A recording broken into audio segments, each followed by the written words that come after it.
Ngibingelele egameni likaJesu Kristu. Amen. Bengizocela kancane ukuthi ngibona abanye mhlambe abaningi bethu sibhizi ngama-phone. Ngicela ukuthi nethi kwamanje sophoze nethi ngilalele lana bese only those few minutes bese after that we'll go to that. Ne? A little bit I just want to talk on something based on what you've done. Something I want to talk about the raw deal. The raw what? Deal. I don't know what they call it in Zulu, a deal. I don't know what they call it. But I just want to talk about the raw deal. How life comes from death. Is it right if I mix? Yeah. Yes. Is it right? Mix, yeah. Yeah, actually speak Afrikaans. That's why I'm Amen. So I want to talk about the raw deal. The book of Job. And the lento, it's a challenge.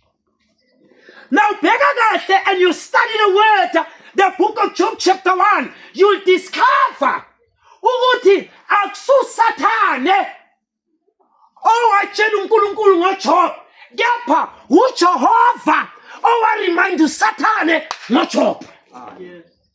Awasengizwa. Lalela, akususathane owathi bheka ngifuna uJob.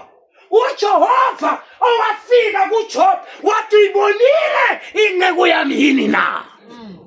Amana ngasinayizwa le ndaba nayizwa bazakwami. Ngamanye amagama uNkulunkulu owavula uSathane amehlo ngomntwana wakhe. Yazi nasisibeki isilokishini. Nasibeka rough. Lizosanda ironic but it's the truth. Nasibeka rough sizothi uNkulunkulu gamble with Job. Amen. Yes. Ngiyazi unexpectanga lamagama but this is the truth.